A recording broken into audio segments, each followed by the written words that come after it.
Howdy ho, and welcome back to another bad video. Today we're playing 100 Days of Factorio in a death world. The objective is to survive, build a factory, and launch a rocket into outer space. A feat I had never accomplished in Factorio heretofore. I hadn't played Factorio in a while since I'd built up too much trauma since my last death world where we were all horribly killed. We don't talk about that base anymore. Until the other day, I was on Reddit and I discovered this new map seed for a more forgiving start. Instead of being surrounded on all sides, it's a peninsula with only one small connection to the mainland on the bottom. Still, even with increased mineral richness, there's not really a lot of area to expand to, so I did decide to give it a try again. And so I spent the last 4 days, 4 days sitting in a room with 36 hours of gameplay later, and now I've finally completed the challenge. As mentioned, this run will be a death world, and that means constant pressure, rapid biter evolution, and limited time. So it started on the first day. The first day, I crash-landed from outer space, then deconstructed the components of my ship for iron plates, chopped down a few trees for wood, and mined a few rocks for some fast stone and coal, all to begin fueling my burner miners and ovens. With my smelting setup begun, the first day drew to a close. Day 2, I explored, worked on my smelting setup, and established power by pumping water from the north into a boiler for my steam engines. Next, it's on to electricity, power lines, and electric coal miners. But by now, it's unfortunately already too late, since I'd already spread so much pollution to the biter nest to the southeast. Not good. Day 3 drew to an end. On day 4, I added electric miners for iron and copper, and started lining up my smelting columns. By day 5, I had produced red science, researched logistics, and then started on the smelting column in full effect. The first iron and copper plates. Produced. Belts. Built. Here begins my main bus. Only problem with it was that I was rushing so much for fear of attack that I never expanded the bus. A fact which would come back to haunt me the next day, and the next day, and the next day, and the next day, and the next day, and the next day, and the next day, and the next day. Day 6. Gears. Red science. Belts. Automated.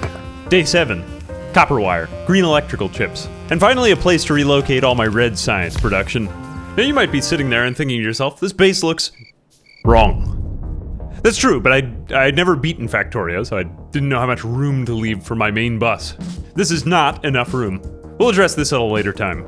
But for now, day 8. Expanding, smelting, miners, and steam engines to supply voltage. And of course at last, the manufacturing of ammo to repel the incoming biter attacks. By sunrise on day 9, the first turret is built, and our defenses are automated. How hadn't we been attacked yet? I don't know. It could have been that we lowered our pollution early, but I think that the real answer here is luck. Day 10. We were attacked. Yep, even my oven walls weren't enough to deter them. A pretty light attack though, not too much damage. By day 11, we were producing inserter arms and green science. Now defenses, production, and research were all automated. Fortunately, the pollution had spread to only 1 or 2 biter nests, giving me a lot more time than usual to prepare. So by day 12, we started scaling up. Scale the smelting, scale the assemblers, scale the power. Leave nothing unscaled. And procrastinate defenses by building, just more ovens outside the base. At last we built a turret assembler to further automate defenses from bugs. From there, on day 13, it's off to stone mining, power production, and finishing off the day by repelling a large attack of lowly, unevolved biters. From there, I sensed an opening, a gap in the defense. I ran south to one of their bases to poop out turrets onto the biter nests and zerg them before they could out-zerg me. Success! A splendiferous day, and honestly the first victory. And so, filled with courage by the sudden boon of security, by the end of day 14, it's off with more turrets to poop out onto more of them to the northwest of our factory. With that taken care of, we're now actually safe for the first time, and we can focus on our factory, which is growing, but the pollution now isn't actually touching anyone anymore. Day 15, brick production. Day 16, wall production. Then from days 17 to 20, I circumnavigated the peninsula. I circumnavigated the peninsula and destroyed all the biter nests to the west, north, east, and south. All just before the biters could evolve. That work cut off the single tiny opening to the south where the peninsula met the mainland with walls and turrets. Days 21 to 24, it's time to complete some scouting. Power poles and radars placed all over the island to obtain vision of our surroundings, as well as using turrets to exterminate the last of the biter nests. The peninsula now cleared, and the exit cut off. It's time to return to our factory to focus before the biters can evolve and take down our puny gun turrets to the south. Day 25. Expand everything. Expand the smelters. Expand the circuit production. Then days 26 and 27. It's off to the north to use pump jacks to extract crude oil from the ground. Day 28 and 29, back south to the base to grow our science production. Then red ammo, grenades, and gray science for military research. By day 30, this is starting to look and feel like we're playing real Factorio. Except way more disorganized. But who cares? Keep going anyway. Science. And by day 31, we're finally producing engines for our future flamethrowers. And we're going to need them if we're going to deal with the evolving biters. So on day 32, we can finally place these turrets in the south to deal with the biter problem once and for all. For now. By day 33, our procrastination has come to an end. It's time to turn our gaze toward production. Now we embark upon the cerebral journey that is Factorio. A humbling, existential quest toward apotheosis, making our way up the research ladder. We research sulfur production, mining productivity, and of course, explosives. Build an oil refinery to process the crude oil into petroleum, drag over water, and make the petroleum into sulfur and plastic.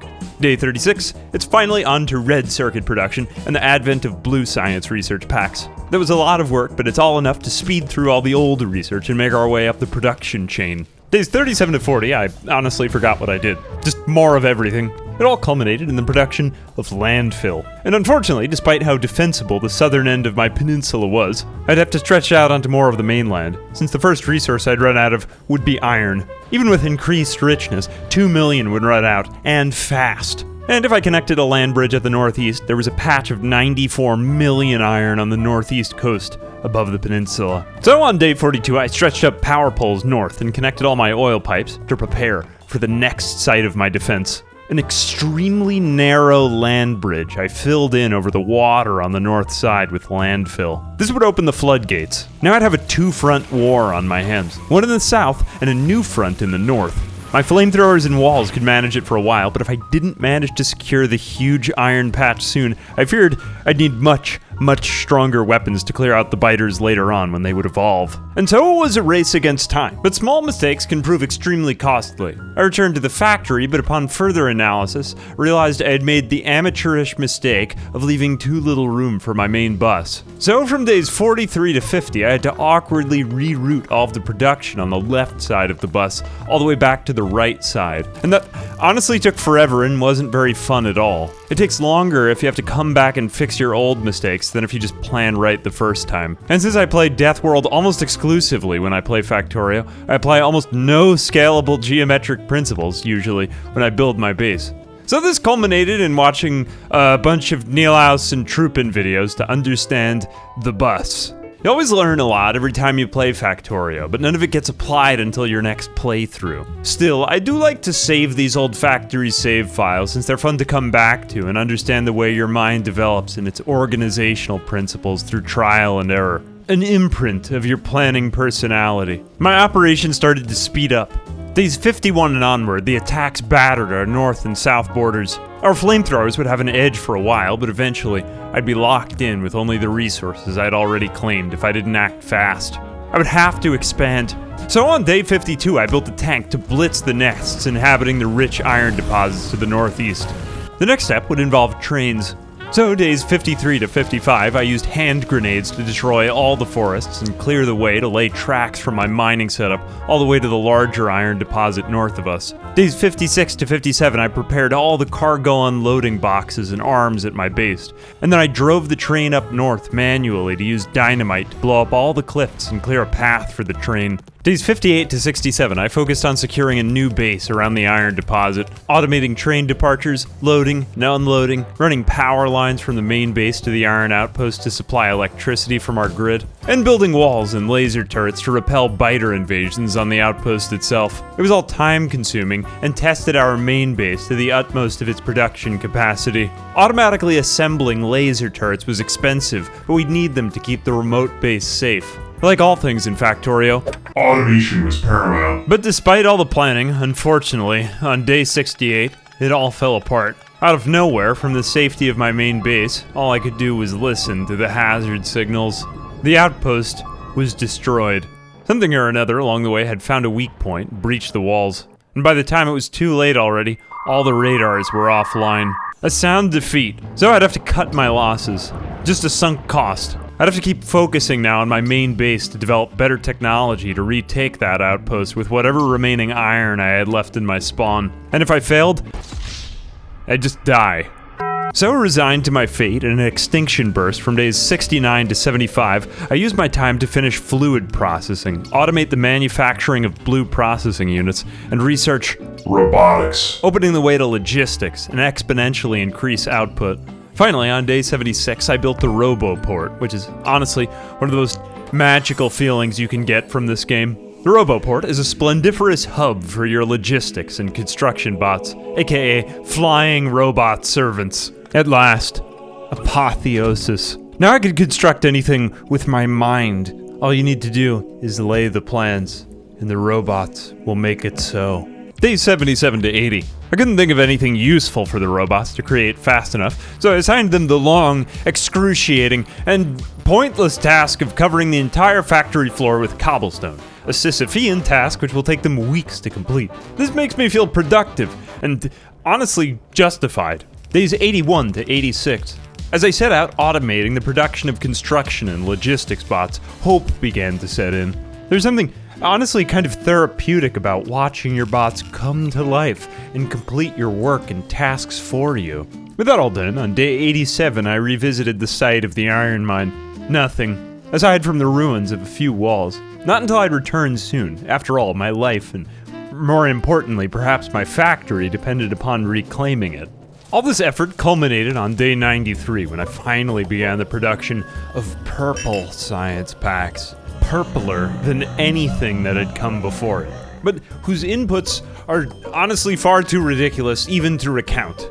But I will anyway. You need ovens, literally electrical ovens, and train tracks to manufacture these Erlenmeyer flasks. It's just silly after a while.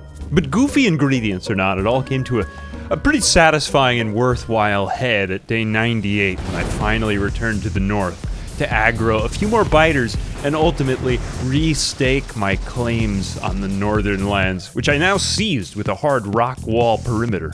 Up, over, and around, all along the train tracks, and with power lines and laser turrets to boot. This time I could come back with full force. This time I would reclaim the iron deposit permanently, or die trying. All this led up to days 99 and 100, when I finally placed laser turrets and ran crude oil for flamethrowers along the northern perimeter, all up the wall until the iron deposit. Secure, but for how long? It takes a lot longer than that, though, to beat Factorio, so I guess I'll save the next part for later. Anyway, that's all for now. As always, I'm Ambiguous Amphibian. A big thanks to my patrons, whose science packs are as purple as can be. Until next time.